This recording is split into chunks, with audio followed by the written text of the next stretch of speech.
Good afternoon and welcome to Strategies for Mitigating Third-Party Security Risk, a Health System CIO Media Inc. production sponsored by Proofpoint. Just a little housekeeping before we get started. My name is Anthony Guerra. I'm the editor-in-chief at Health System CIO, and I will be your moderator today. We're looking forward to your participation. You can send in your questions or comments at any time in the Q&A box, and we'll take those later in the program. Just so you see how we're going to spend our time today. First, we're going to go about 35-40 minutes with our main panel discussion featuring Shefali Mookencherry, Chief Information Security Officer and System Director of IS with Edward-Elmhurst Health, Teresa Tonthat, VP of IT and CISO with Texas Children's Hospital, and Ryan Witt, Managing Director of Healthcare for Proofpoint. And then we will have our audience Q&A. So let's jump right in. Lots of good stuff to talk about today. Very important topic, probably not too many other topics more important in the security realm. So looking forward to it. Shefali, let's start with you. Can you give us an overview of your organization and your role? Yes, hi, Shefali Mookencherry with Edward-Elmhurst Health. I am the Chief Information Security Officer there, and I am responsible for administering, managing, and implementing a formal cybersecurity or information security program at EEH. And so I work with everyone from the board on down related to all sorts of different topics of security. All right, very good, Shefali. Thank you. Teresa? Hi, Anthony. Thanks for having me. Teresa Tonthat. I'm the Vice President of IT and CISO at Texas Children's. Texas Children's is located in Houston, Texas, and we are the largest pediatric hospital in the U.S. We have around 90 plus locations in the Texas area, and we serve over 520 members through our Texas Children's Health Plan, as well as our provider system. I'm responsible for cybersecurity, but also infrastructure, biomedical engineering, HTM, and digital services. So I'm lucky enough to wear two hats, the CISO hat and as well as the CTO hat. Oh, okay, very good. Ryan? Hi, my name is Ryan Witt. I am the Managing Director of Healthcare at Proofpoint. I am also the chair of the company's Healthcare Customer Advisory Board. It's the only advisory board the company has that's dedicated to an industry, and we're going on our 5th year. My role principally is to be the megaphone internally for healthcare, so trying to understand very deeply healthcare industry use cases and the challenges the industry faces, so that Proofpoint can go build out capability and improve and enhance the overall experience for healthcare industry customers. Proofpoint is an organization that is very focused on protecting people and how they're attacked. You could, whatever server you're looking at these days, for the most part, threat actors or bad actors are targeting people in the way they work, often through email or through the cloud or other sort of channels. And so we have a range of technology and solutions that try to mitigate against that. Thank you for having me. All right, very good, Ryan. Thank you. All right, let's get into it. Shefali, let's start with you. Define third-party risk. What does it include? Is there any fuzziness in its definition that you think that some people include and some people don't? Is there any gray area, or is it pretty clear cut? Yeah, there's definitely gray area here, Anthony. Third-party risk could be anything. It can include any subcontractors that, you're thinking you're only contracted with a vendor, but what if there's offshoring, outsourcing? You have to really look at all that as well as part of your third-party risk. Many payers within the US, they do hold accountable the covered entities for any subcontractors as well as part of what we would call third party. So there's definitely risk there, but again, looking at third party as a vendor, a subcontractor, and then anybody else that they subcontract to as well. So it's the entire life cycle within the supply chain management that, I would consider third party. All right, very good. Teresa? I think Shefali defined it pretty well. The only thing I would add to that is when we step back and think about third-party risk, not just with your cybersecurity lens, any type of risk that would disrupt the organization's ability to provide operations for healthcare, to provide care for for our patients, patient families, and then from a health plan perspective, care for our members. Risks that could come out of third party obviously could be ransomware, it could be data exposure, but it also could eventually impact financials and brand reputation to the hospital that is ultimately accountable for that relationship with the third party. So it's definitely a hot topic in today's world with everything shifting to the cloud for third-party technologies, but we can't forget about third-party managed services as well. It doesn't necessarily come with the technology, but it truly is a risk item that we need to keep front and center as well. Very good, Ryan. I think it's been covered pretty well. What I would probably add here, just to maybe extend the conversation, is we shouldn't minimize the lengths that threat actors go to try to understand this threat vector. They're preying upon the good nature of people who work in the third party or supply chain engagement. They're leveraging the fact that for the most part, there's already to a degree a trusted level relationship between a health system and their various business associates. And they've done a significant amount of social engineering to try to understand what that relationship between the third party is to the health system, and are very adept at creating and crafting compelling communications that make the health system want to interact with the various email messages that come through. So I think we should just make sure we understand and emphasize why that's such an impactful and risky threat vector. Yeah, it's interesting, Ryan. Let's talk about this a little more. There's a number of levels of risk associated with third party. There's the risk that the vendor, that application gets some sort of virus and that can get possibly into your network, right? That could be one risk. There's a risk of that vendor going out for any reason, tornado, anything, ransomware, whatever, that application no longer being available to your users. That's a risk. And what you're talking about is a different dimension of risk. It's the risk because of the relationships that people have in supply chain with third parties, the risk of them being tricked and sort of conned through an email scam. That's another, those are all different types of risk, correct? Absolutely. And I have different sort of outcomes, adverse outcomes. But yes, there are different types of risks. I was really focusing on, at least in my narrative, about the type of risk where somebody launches an attack purporting to come from your supply chain, or send an imposter email that seems to come from somebody you already have been working with, either at an organization or a name, and they've somehow taken over that account through some sort of nefarious ways, and then they latch on to a previous sort of conversation, or they spin up a new conversation, but they do so in a way that's a natural extension of the dialogue that you've been previously having with that individual, or related to the type of business or engagement you would have with that individual. So it's much more difficult for the receiver of these emails to make a determination whether it's a nefarious attack, because there's nothing that would trigger. There's no natural trigger, at least from a technology standpoint. There's not like a malicious link or a suspicious sort of file, or not even asking the receiver of this communication to do anything right now. They're just essentially befriending them and keeping that conversation going and trying to establish, build, and extend that rapport.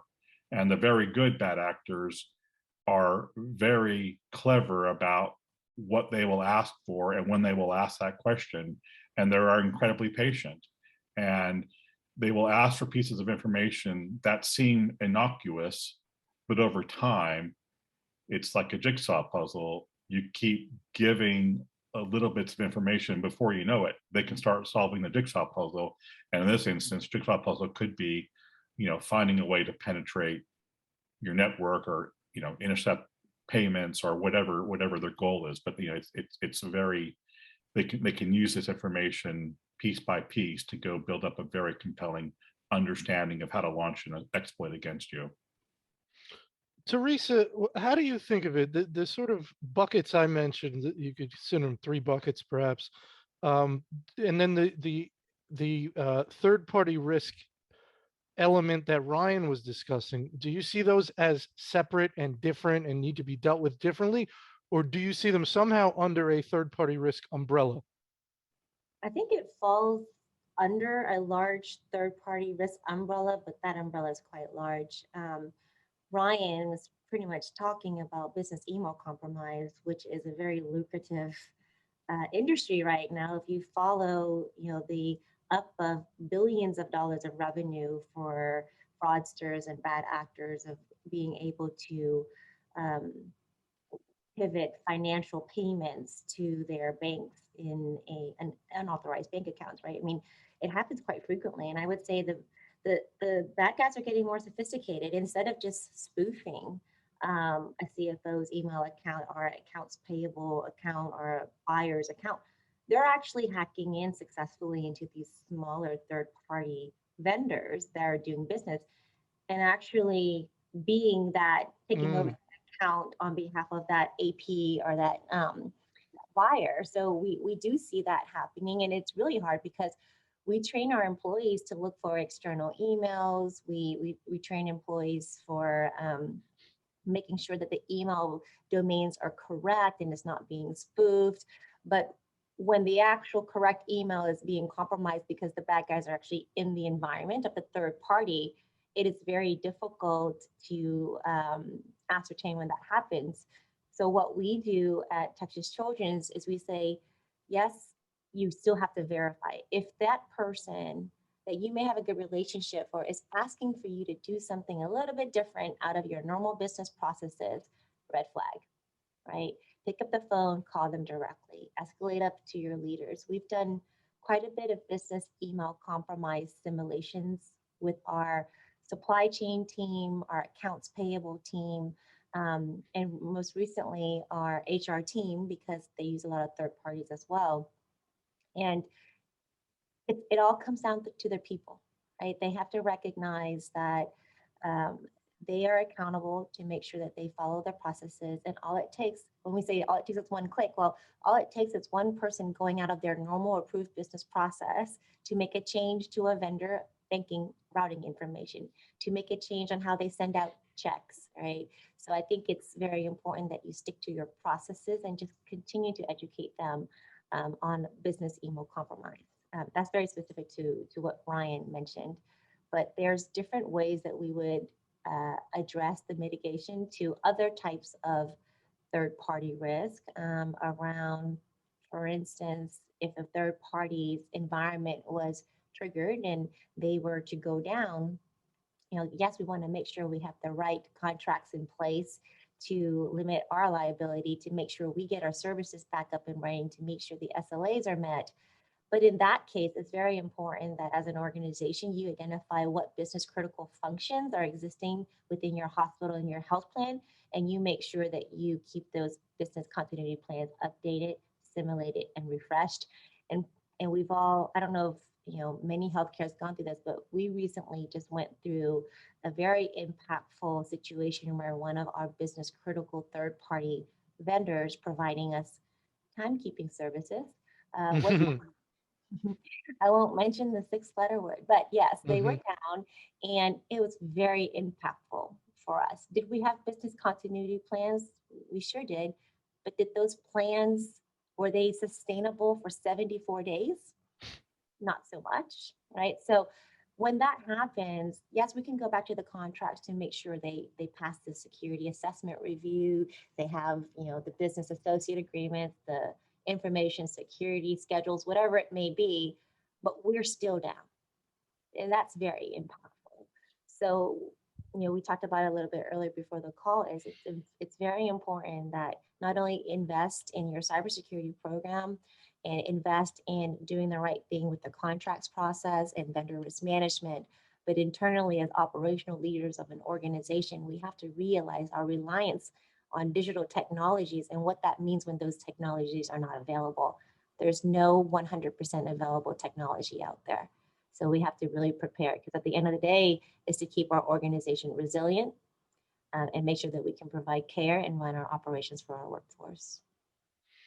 Yeah, you really kind of blew my mind in terms of, I guess I hadn't mentally thought about them getting into the third party system first, and they're in there and then essentially sending the email from there. So that's kind of mind blowing. It's and it makes you think, Shefali, how much do we expect individuals to be on guard during their workday? I mean, when does it impact the ability to function when you can't trust anything? And Teresa mentioned a point at which a change is requested, something different. So, oh, send the check here, or here's new banking information. Those are huge red flags, I would imagine. But as Ryan mentioned, it's the jigsaw puzzle approach. It's a little bit here, a little bit there. And then when they approach the next person, they've picked up some breadcrumbs of factual information that makes their story all the more compelling. But Shefali, what are your overall thoughts on what we've been talking about? Yeah, no, I think Teresa and Ryan hit it right on the head. And I think there's some other evolution going on here when we talk about third-party risk, because more and more pressure is being put on healthcare organizations to go to the cloud. And when we go to the cloud, how much control do we as leadership or even a system owner have over that third-party cloud vendor, right? And so it becomes even more critical to understand, if you're going to have a third-party vendor hosting the application on-prem or in the cloud, and if it's in the cloud, how do you hold that system owner in your own organization accountable to maintaining the relationship with the vendor and making sure that that application that's sitting in the cloud has all the proper security controls in place? And so, in your contracting, in your business associate agreement, is there provisions that state what cloud security should look like as we move more and more to the cloud, right? We're starting to see more and more data center consolidations. And so that will increase what we mean by third-party risk, right? Because we're going to have all these unmanaged websites out there, cloud vendors, that we'll have to take a look at. And so when I think of, Ryan, Proofpoint and, web filtering and CASBs, those become a part of the third-party life cycle, and they should. Ryan, anything you want to add there? Yeah, what I would add is, there's a lot of technology, a lot of capabilities we can kind of talk about when we get into maybe the meat of this conversation. But I want to make sure we don't just pigeonhole the threat in terms of accounts payable or the finance function within the organization. One of the things that has been very clear to me and it's almost a little bit disturbing is when you realize to what degree the bad actors understand the environment of whom they're targeting. Mm-hmm. We had an example we looked at with an academic healthcare institution. They had a very, I would consider, because I'm very much a novice in this area, that very esoteric level of research that they were clearly had a level of world-renowned expertise in, things that I just really couldn't make sense of. But the bad actors understood that. And we, based on our sort of ability to understand where within their environment the threats were coming in, I would say 2/3 of the threats were being targeted to a very small number of individuals within. Well, they had 5 different sort of research institutes, but it really was just one research institute that was kind of spearheading this level of research that they were known for. And that's where all of the attempt to go steal that data, that IP. And in this instance, they were trying to basically so make this kind of a third-party threat. They were becoming kind of like one of the repositories for research for multiple institutions. So they kind of like, that would be the place that institutions would come to basically drop their research in or go research the repository. And that was something that the bad actors figured out. They were attacking that area. They were trying to steal IP from that area. And so, yes, anybody who's has to do with finance or with approving or redirecting payments or are definitely going to be targeted. But if there are other parts of your institution that you are known for because of your prowess or capability, you better bet that the bad actors understand that as well, and they will also be targeting you there. Very good. Very good. Shefali, I want to ask you about something, and Teresa touched on this a little bit, so we'll go around the horn. The idea that you want to stay away, I imagine you want to stay away from a sort of a checking the box mentality. And by that, what I mean is you can have the contracts in place, they can be solid. And you could say, all right, we've got everything contractually set. But if you're down, you're still down. And yeah, you might have a great lawsuit later, but you're still down, right? It's Teresa mentioned 74 days, still down. So yeah, we may get our money back, we may get satisfaction, who knows, whatever, but you're still down.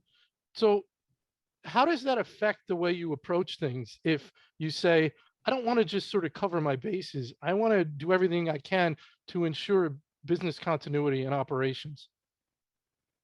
Yeah, it's a great question. And so one of the processes for assessing third-party risk is to look at your security risk assessment per vendor. And as part of that assessment, there should be questions that we all should be asking of a vendor, that what is their business continuity plan? Mhm. And then looking at that plan, how does that align with your own organization's plan? Are there synergies? Are you able to sync up? Do you have downtime procedures? If your vendor is in the cloud and there's a DDoS attack, what do? How do you get notified? Who's got the responsibility for securing it, for example, in the cloud, right? Is it the organization that needs to provide some kind of security tool, or will it be the vendor that hosts the cloud application?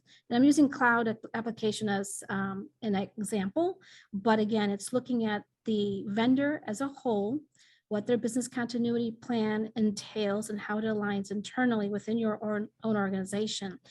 So let me give you an example. If there was a vendor that was down, how would you continue if, let's say, in a covered entity, your pharmacy system went down? You can't dispense medications, you can't write scripts, you can't get into, say, just use an EHR, generally. And so how do you communicate that? So do all of your departments know where their business continuity plans are? What are their downtime procedures? Is there a contact at the vendor that you can establish? And I'm assuming that everyone's got a command center, knows what that is, knows who's part of it, knows who's got what roles to play in it.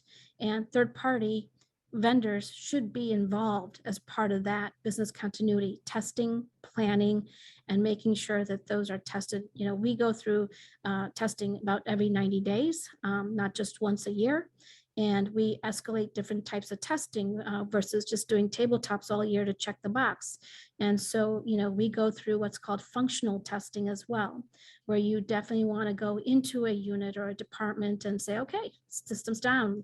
What do you do? Who do you talk to? Who do you call? Do you have paper? I'm using the pharmacy example. And so do you have paper scripts lying around somewhere you can get access to? Or, do you have to retrain all your physicians because they're so busy clicking into computer systems, they forgot how to write a script on paper, for example, right? So there's some education and awareness that needs to be done during downtime. So the third-party risk, I would say that you definitely have to know who you're going to call first when that system goes down, and there's a change control procedure that should be in place at all organizations to say, oh, yep, service desk or help desk gets the tickets, understand that we've got a situation. What's the chain of command? How do you communicate? How do you get the command center set up?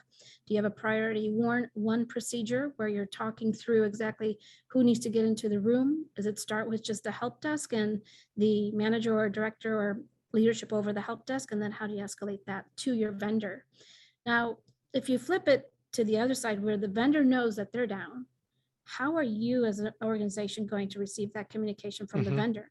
So, it has to work both ways. And so both have to understand, the vendor and the organization, what that business continuity plan entails. I think that's key, and testing it together. Yeah, Teresa, that's Shefali makes a lot of great points.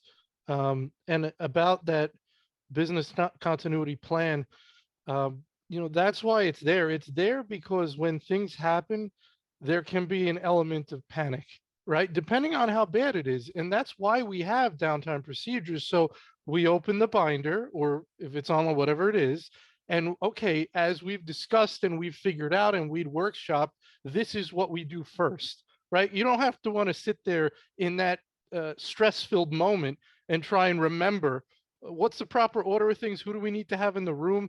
I mean, that's elementary stuff, but it's still important. As she mentioned, every 90 days. A couple of things she mentioned, every 90 days type thing is a frequency thing. The other thing she mentioned, which I've heard before, is the limitations of tabletop exercises, that they do have their limitations in terms of usefulness. So anywhere you want to take that, Teresa, anything you want to pick up on there?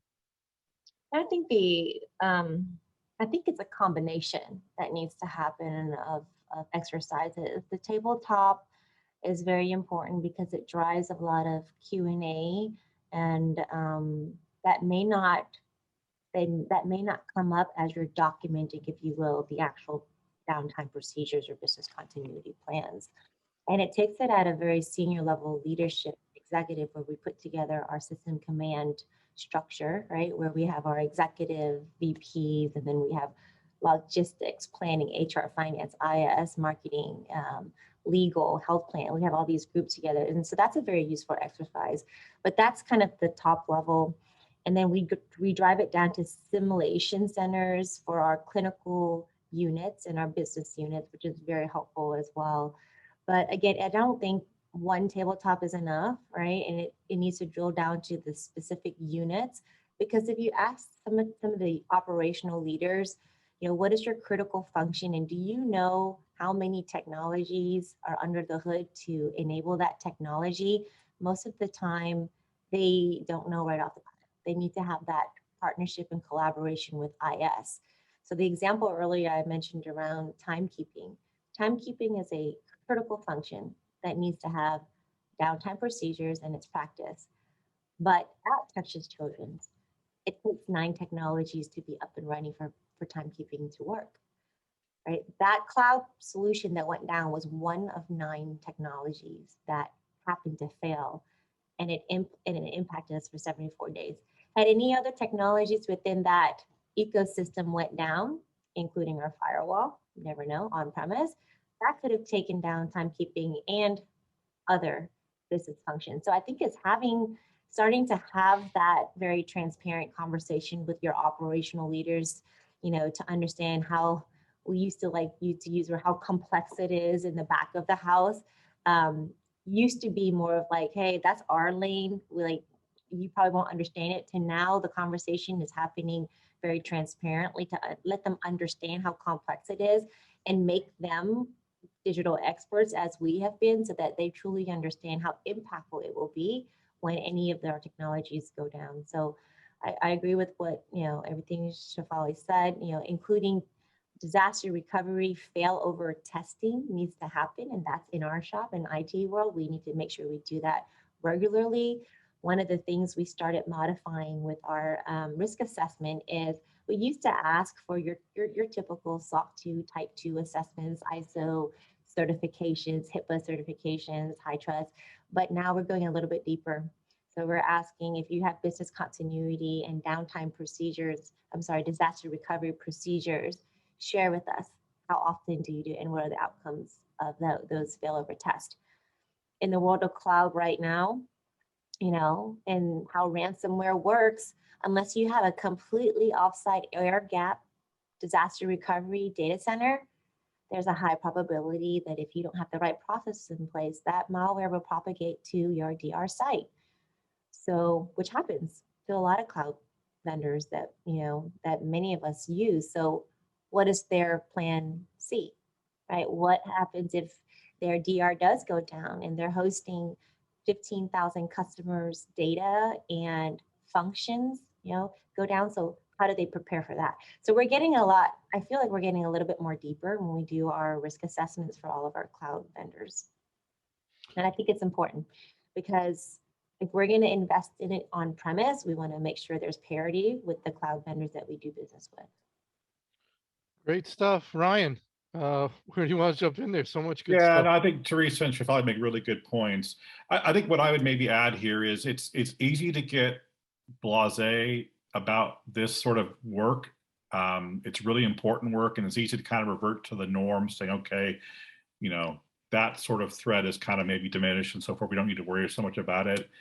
I always try to encourage, and I do it myself, to go reread this New York Times article, which appeared 2 years ago, and they detailed what happened to the University of Vermont Medical Center with regards to their attack.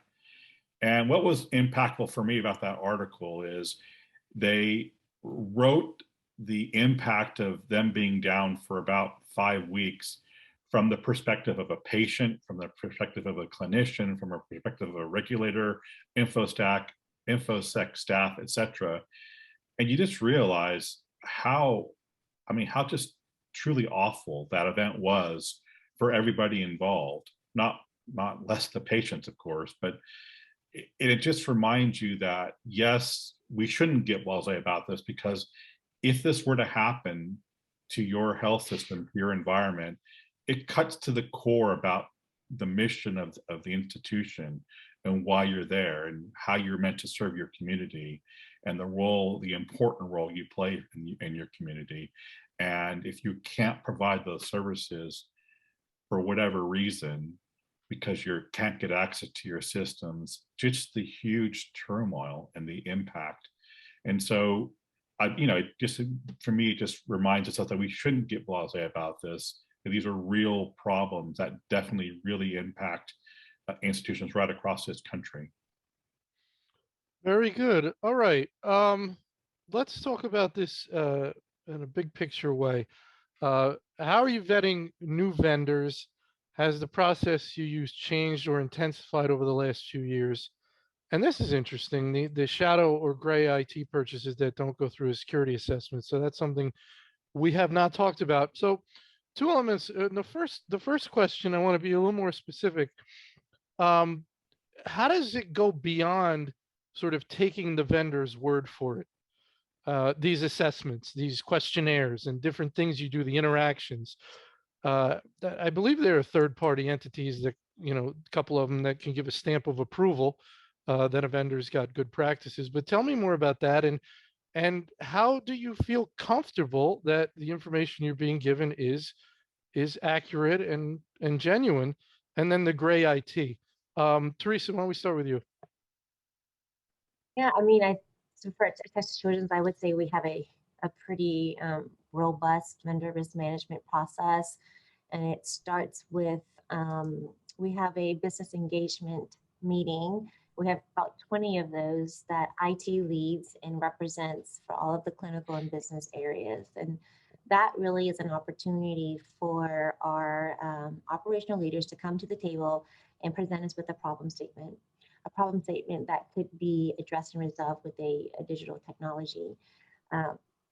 Traditionally in those conversations, like, okay, what solutions do you need? We have a portfolio, you can leverage something existing, but it's kind of more to the point where we start asking very related questions around architecture, controls, and security kind of standards at that point. And that helps kind of slow down the funnel of the business asking for a third-party cloud provider or a technology that could already be high risk.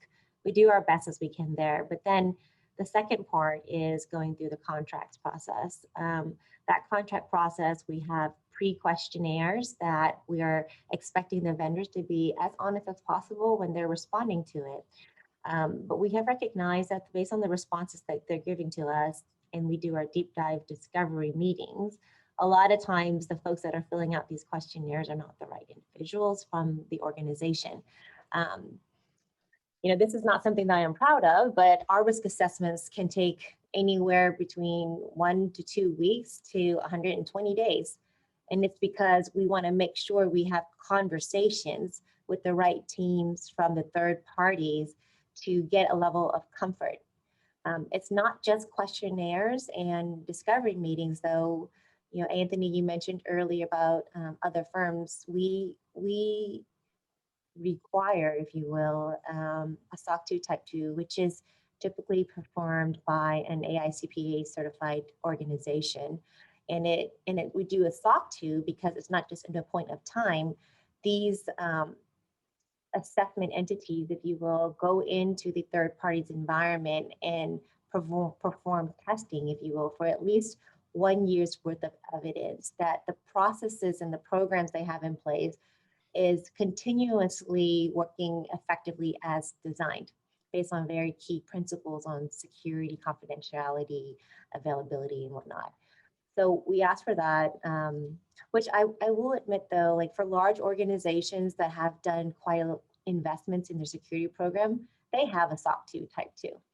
And sometimes the SOC 2 Type 2 come back quite clean, right? And we do trust, we have to, that is our only means, if you will, at this point, to verify from an independent third party that that institution is keeping up with the pace and maturing their cyber program. But we all know, and everyone on this call that is a CIO or CISO, is that you can make billions of dollars of investments in your security program. It doesn't mean you won't get penetrated. It doesn't mean you won't fall victim to an attack. So we recognize that as customers of third parties. So we have pretty tight terms and conditions in our contracts to help mitigate that risk. But it also goes back to, you know, being accountable. Like, just because we sign a contract with a third party to help partner with us to enable a business function or a clinical function doesn't mean that we are wash our hands clean of accountability of keeping the lights on and keeping operations going from a executives and a management perspective. So we talk about layering security, layers of defense for our own network. Well, we have to layer in controls and operational processes to make sure we do the right thing for our patients and members as well. So just because you go to the cloud and you have all these ironclad contracts and they have their SOC 2s and we review them every year and they're clean, it does not mean that it's a silver bullet, right? So we still have to be prepared internally as operational leaders of the institution. Very, very good.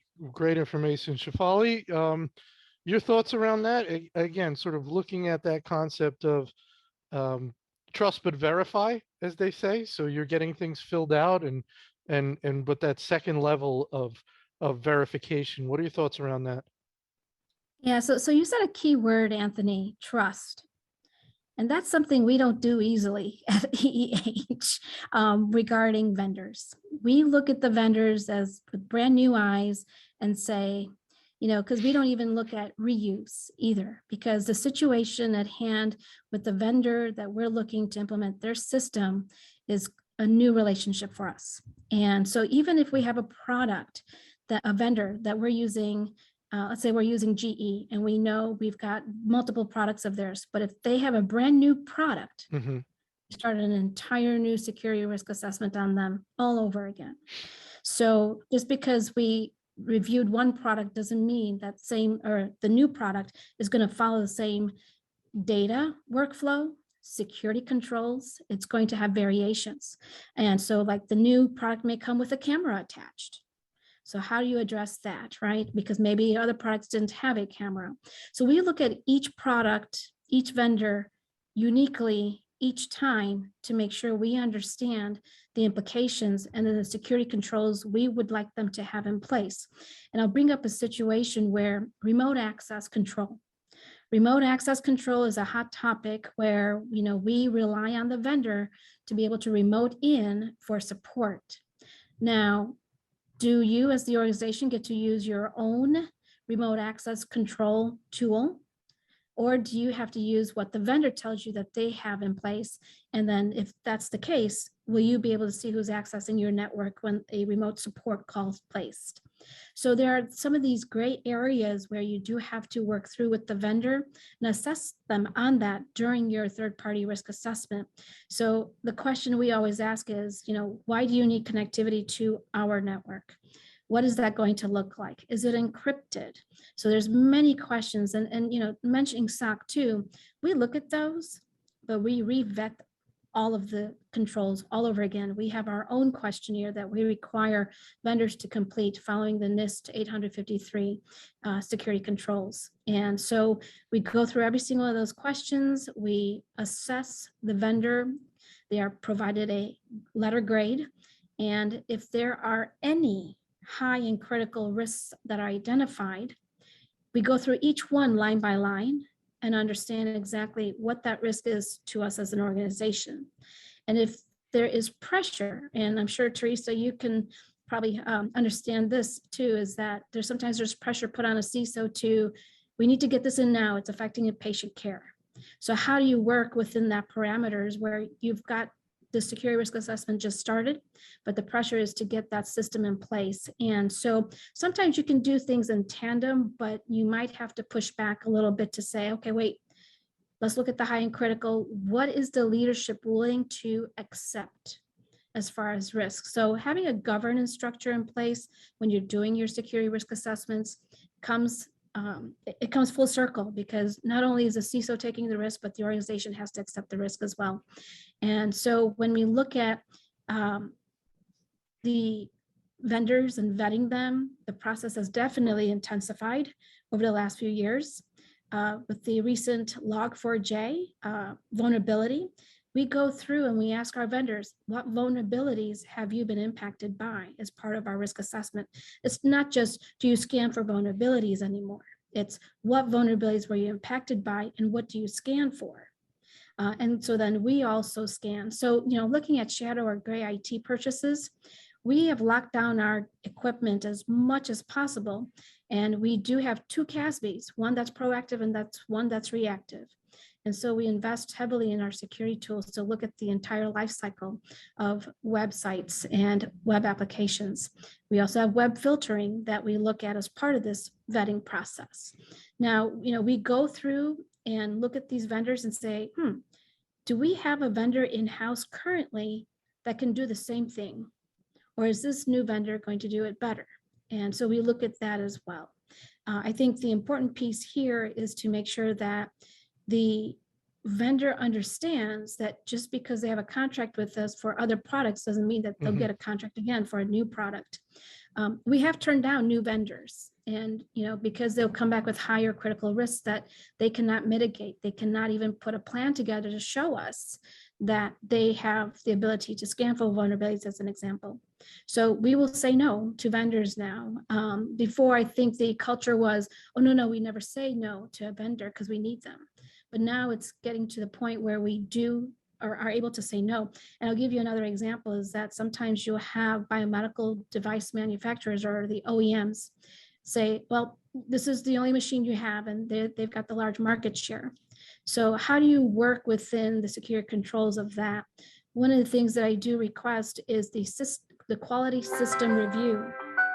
And so we end up having to ask for the FDA certification information. So we take, like Teresa was saying, deeper dives into our vendors, looking for other types of certifications. So if someone says, hey, yeah, we've got remote access control, we've got a tool you can use, we will spend time with that vendor to look at their tool, look at their activity and audit logs, understand exactly what's in there.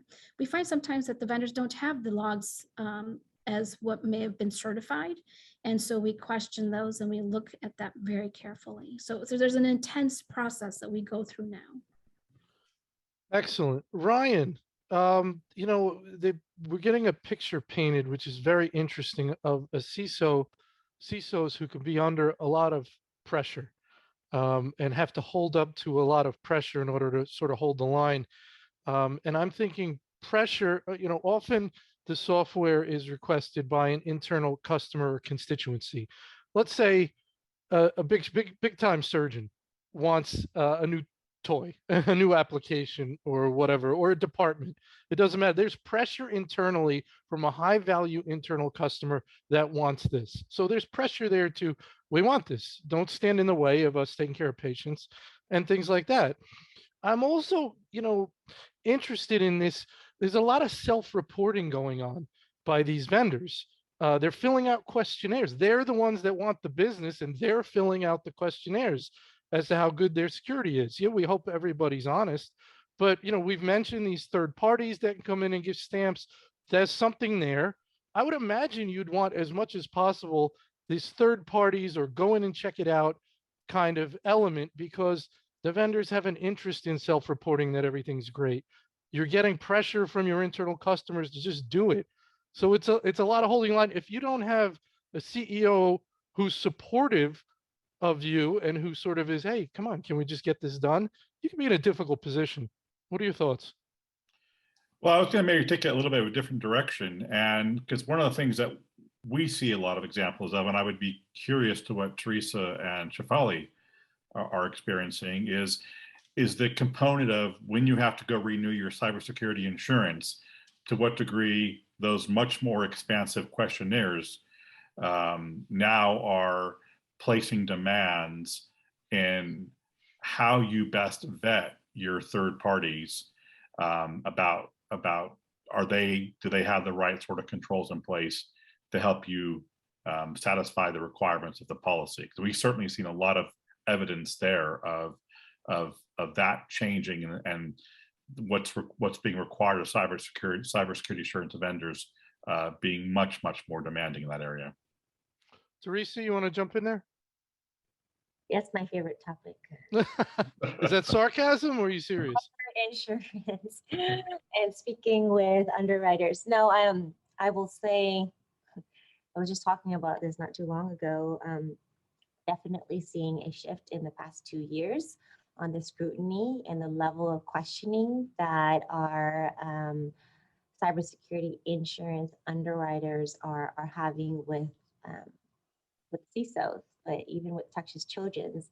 And I actually welcome it. Previous to about 2 years ago, we used to send, we get a questionnaire from them, and we would fill out, what change in our environment, what controls do we have in place, what we don't, what are we working on, and then it'll go off and we'll get cybersecurity insurance. And that's actually managed through our risk management team here. But just last year, just reading the news and understanding there's a lot of insurance providers out there that are very reluctant in providing cybersecurity insurance just due to the proliferation of damages that is caused by operational threat actors. It's they want to make sure that they cover the entities that actually take cybersecurity seriously. I remember being on a call with over 12 different markets over in Europe and in the US, and it was a very technical conversation in a very good way. They asked not just about what we do for third-party risk management. They talked about our own on-premise environment. They talked about training our end users, talked about all of the 0 days that have been happening with Microsoft and other critical software companies, and what our actions were and how quickly did we respond. They took a look at our org charts and wanted to make sure that the right investments are in place, not just from a technology standpoint, but from a people, processes, and technology standpoint. And so I think they're being very thorough for good reason. And that process was very eye-opening to me, and I welcomed it and I enjoy it. And after speaking with all of my other peers across healthcare and outside of healthcare, it's a trend that's happening across all industries for cybersecurity insurance.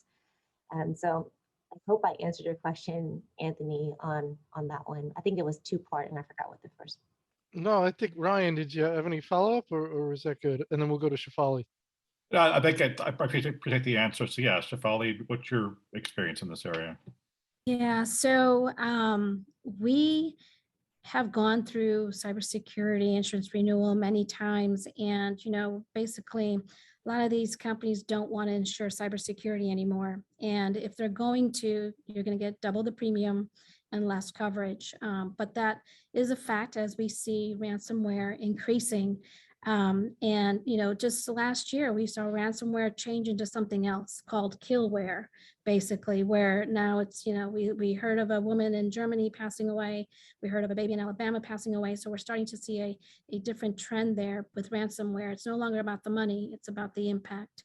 And so based on that, looking at cybersecurity insurance, there is that where the insurance companies ask a lot of questions about third-party vendors.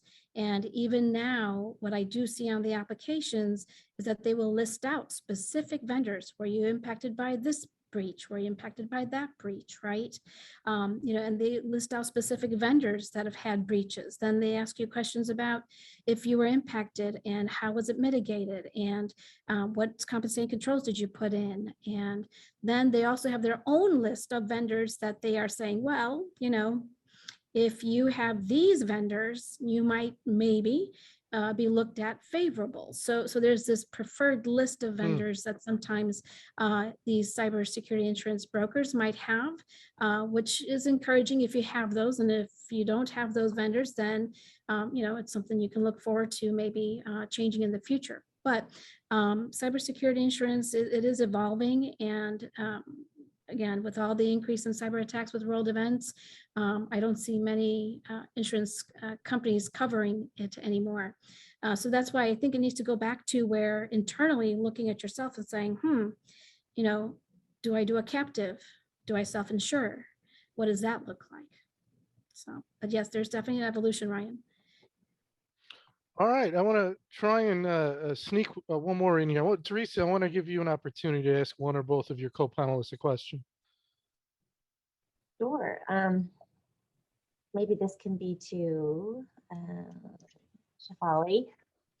We mentioned earlier with the rise of moving to the cloud, and we all know the benefits of moving to the cloud, right? You can have your teams focus on more strategic initiatives, less maintenance. You can innovate faster. You can help drive velocity for our business partners. It's all great. However, there is a huge rise in attacks happening with cloud providers as well.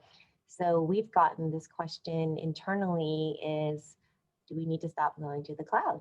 Do we need to bring things back on premise? So is that question being asked to you or your IT peers at your institution? And what type of response are you giving back to, at this point, maybe the board or even your president and CEO? Yeah, no, great question, Teresa. And so I will say that I'm selective about what goes in the cloud and what stays on-prem. And I work very carefully with our CTO and CIO to understand what the risks are from on-prem versus cloud. So there's less staff when you go to cloud. So there's some savings there definitely. But so taking email as an example, a lot of people want to move to the cloud, but for the longest time, I kept everything on-prem for email. So therefore, if anything happened, Microsoft goes down, doesn't impact us. We get email all the time, it's on-prem. You have an EHR, do you host it in the cloud or do you keep it on-prem? I keep it on-prem, it doesn't go down. So there's things like that you have to weigh, what services do you want in the cloud and what services you don't. So it definitely makes for a complex infrastructure, makes it very hard sometimes to, if something goes down on-prem, you've got to get a technician out there, right? On-prem, on-site, versus someone remoting in, and that can be possible as well. So I think it just depends on the type of service you're looking at moving into the cloud. Now, I know that, some folks host their domain in the cloud. And that is where I see a lot of people moving towards hosting their domain. So the question there is, how is that domain, that vendor who's hosting your domain, protecting and securing your domain that way, especially from DDoS attacks, and how do they communicate? So communication, maintaining that relationship are key. Well, I wish we had another 15 minutes, but we don't. So I want to get a quick, call it a lightning round final word of advice from our speakers for, again, your fellow health system CISOs or CIOs who are grappling with the area of third-party risk. Your best takeaway for them, something that you really feel that you're doing well, sort of a nugget of wisdom, if you would do that for me. Shefali, can you go first? Sure. So the parting advice that I would have is that question everything, question why that new vendor, that new system is needed, understand what security controls that vendor is coming with and how it syncs up with your own controls and workflows. And then the last piece is really the coordination between the supply chain process, right? So looking at from the point of purchase, looking at the product life cycle from cradle to grave, what does that entail? Excellent. Teresa? I guess my tip would be that first recognize that moving to the cloud to third parties is not going to slow down. Also understand that the level of sophistication and threats will not slow down as well. And you have a team, a dedicated team right now to help protect and safeguard, operations and your information. So I guess a tip would be whenever there is a situation that's brewing in the media, in the news, or next door to another pure hospital, use that opportunity, raise awareness to your operational leaders, your executives, share with them why this can happen at your institution versus what mitigating controls that you have in place due to their support and investments where it can't happen in your place, and then continue to drive your program. Your program should never end. Your program needs to evolve with the emerging threats that's happening, and that we're seeing that. And it's right now a front and center in the news, on the media. So don't waste a crisis. Take advantage of that and move your program forward with business justification on why you need to do so. Excellent. Don't waste a crisis. Love it. Ryan, final word. Yeah, just maybe a technology or a tactical tip, given that Shefali and Teresa really kind of covered the main topics here. Isolation technology. So really important technology we find for people who are in your supply chain is this ability to containerize their sort of engagements with third-party vendors. And so they don't have any undue, you as a health system don't have any undue exposure with how they have to go interact with those third parties. It just offers a safeguard that I think that is useful. I don't think it's necessarily right for everybody in your health system, but those who work in this very vulnerable way because they have to interact with those third parties, I think it's an important control that we see being used successfully elsewhere. And Ryan, you and I discussed that in a little more detail in an interview we did recently that's on our website. So if anybody wants to check that out, that's certainly an interesting topic we got into. All right, that's about all we had time for today regarding continuing education. You could use the final slide in this deck. You'll receive an email when the on-demand recording of this event is ready for viewing. If you want to sponsor an event with us, you can reach out to Nancy Wilcox from our team, and you can go to our website to register for upcoming events. With that, I want to very much thank our panel. It's a tremendous panel today. Shefali Mookencherry, Teresa Tonthat, and Ryan Witt. And I want to thank Proofpoint for sponsoring and you for attending. And with that, everybody have a wonderful day. Thank you.